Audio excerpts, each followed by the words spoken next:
Welcome to the Simple Marketing Solutions podcast, the ultimate destination for small service-based business owners looking for help and inspiration with their digital marketing efforts. Our podcast is tailored to provide actionable solutions and ideas for simplifying and automating the marketing process. Whether you're a business owner looking to streamline your marketing strategies or in need of inspiration to take your business to the next level, we've got you covered. Join us as we explore the latest trends and techniques in digital marketing and share tips and tricks to help you grow your business. So tune in and get ready to elevate your marketing game with our process-driven, automation-focused and simplified business model approach. Hello and welcome to today's episode where we dive deep into understanding how a SWOT analysis and what a SWOT analysis is, and how this can benefit your service-based business.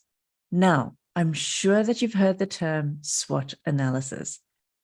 And, let's just stop for a second and talk about what a SWOT analysis is, because it might be a phrase that you've heard and you may not be fully aware or understand it or have used it with regards to a business setting.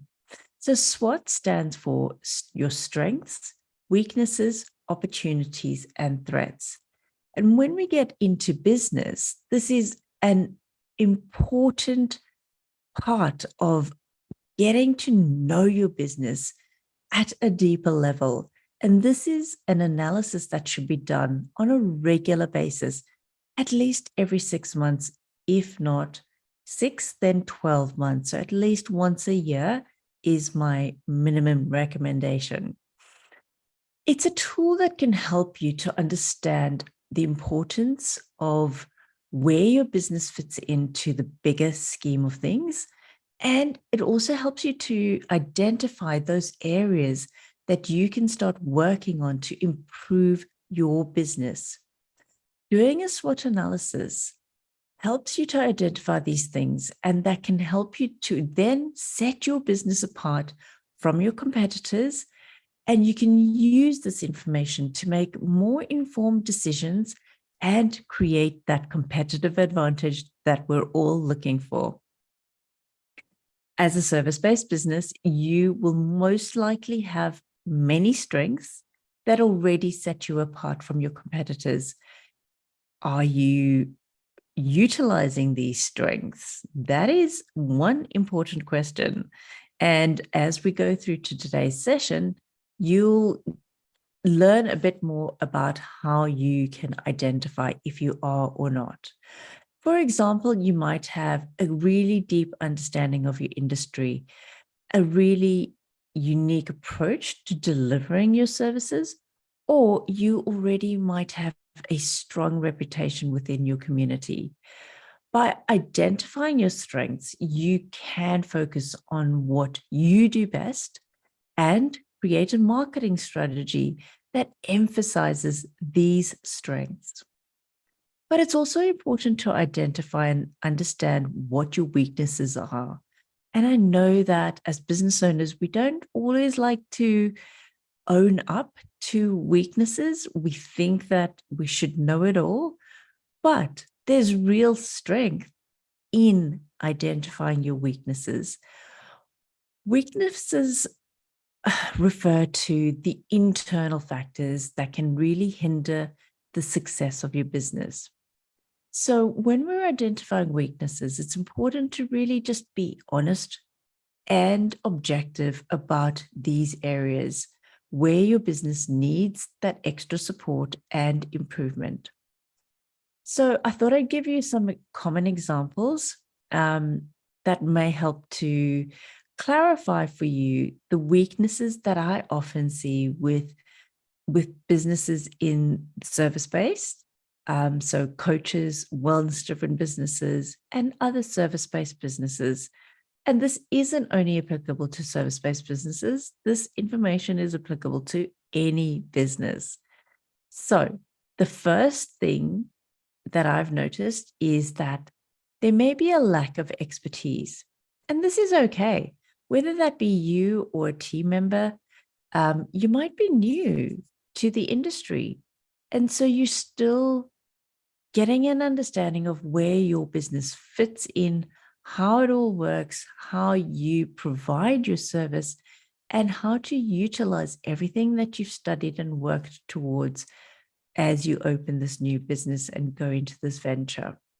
So it is okay that this may be a weakness for you. My advice is to keep going, keep educating yourself, keep learning, keep an open mind. The second is limited resources. And, this is a common thing too, where there may be limited resources in terms of finance, personnel, or even equipment. Say, for example, if you were a massage therapist and you're starting off, there's definitely key pieces of equipment that your business will need, like a good massage table, your oils that you're going to be using for massage, and a premises where is it secure and comfortable for your clients. Now, you may not have all the furnishings and the reception desk and all of that from day one, and that's okay. Start with prioritizing on a list of what is essential and what is non-essential. And number 3, in terms of weaknesses, can be a lack of brand recognition. And what I mean by this is that your business may not be well known. It doesn't have a strong reputation, and people in the community in your area are not finding you because they don't really know that you exist. And again, this could be that you are new to business, so that's okay.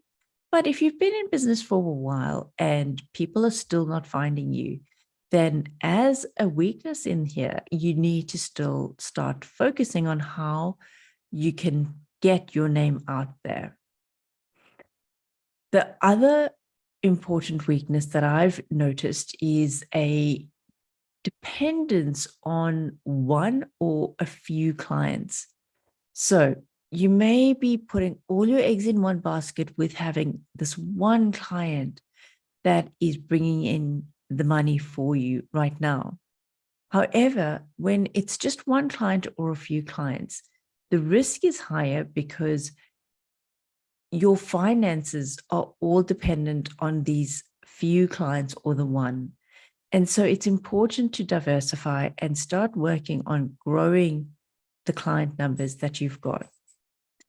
And last but not least is outdated technology or processes.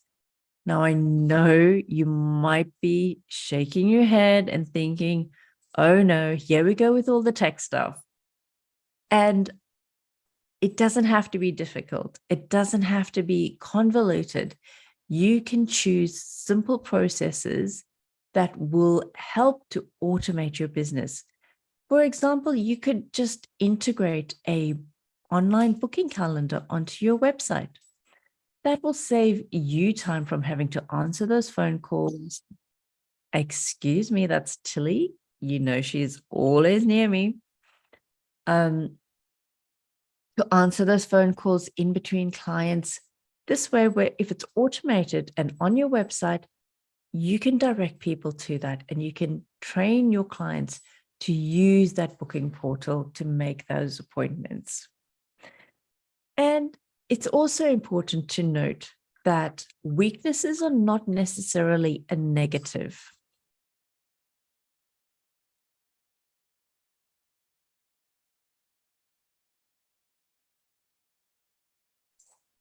They're simply areas where your business can improve.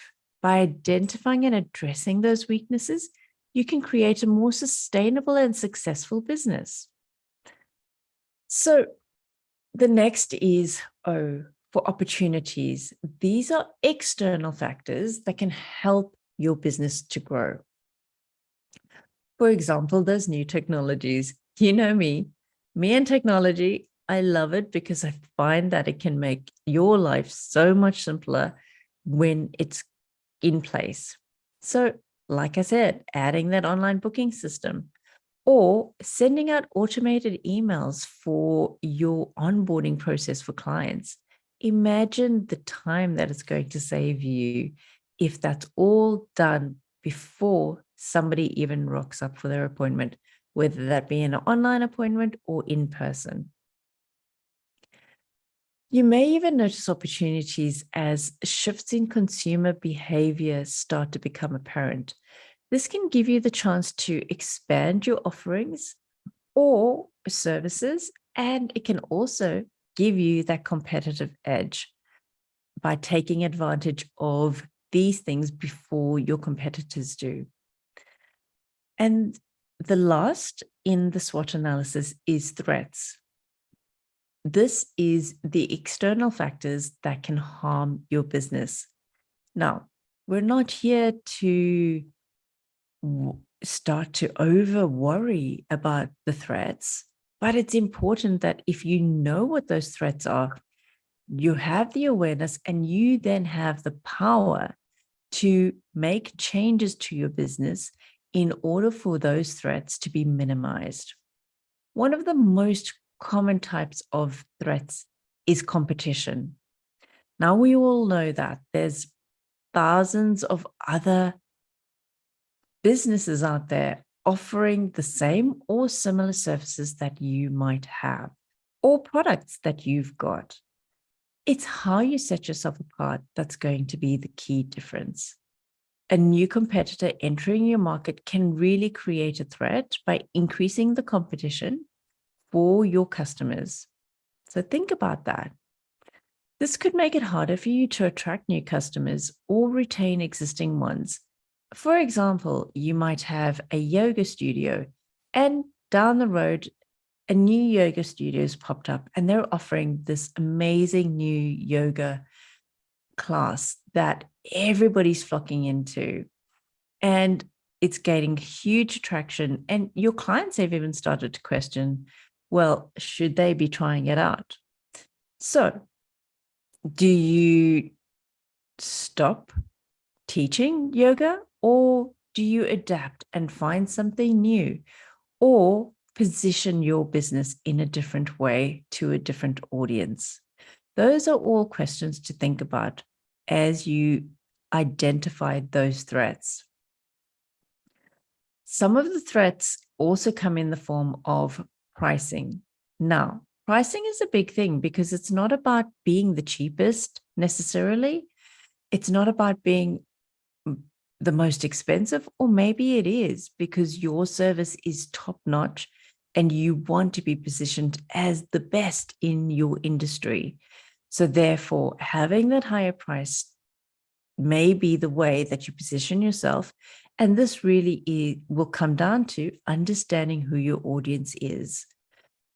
The other threat is innovation competition. So this is where competitors are the ones that are taking, those technologies that are coming on board and new processes and putting them in place so that their businesses are more automated and more streamlined. And the last threat that often comes up is the online competition. Yep, online is here to stay. So you either choose to run with it and make it work for you, or run the risk of your competitors doing that. It's important to make sure that your presence online is there and that you are capturing the clients that you want through online digital marketing. So, like I said, it's important to do the SWOT analysis for your business on a regular basis, so that you can start to understand how it all fits in and start to be more strategic with your approach to your business and your planning for the year. A SWOT analysis can be really powerful and can really help you to create that competitive advantage and set yourself apart from your competitors. As a service-based owner, it's essential to invest the time in understanding the market and your business so that you can make better decisions and achieve your goals. So, what are you going to be working on for your SWOT analysis? Shoot me a DM or an email and let me know. I'd love to hear. Until next week, to your success, my friend. Thank you for listening today. Like and subscribe wherever you get your podcasts. I hope you find value from today's episode. And remember, if you've got friends and colleagues looking for inspiration as they grow their business, share this podcast with them. Follow me on Instagram at Holistic Vision Consultancy or check out my website holisticvision.com.au. Until next week, to your success, my friend.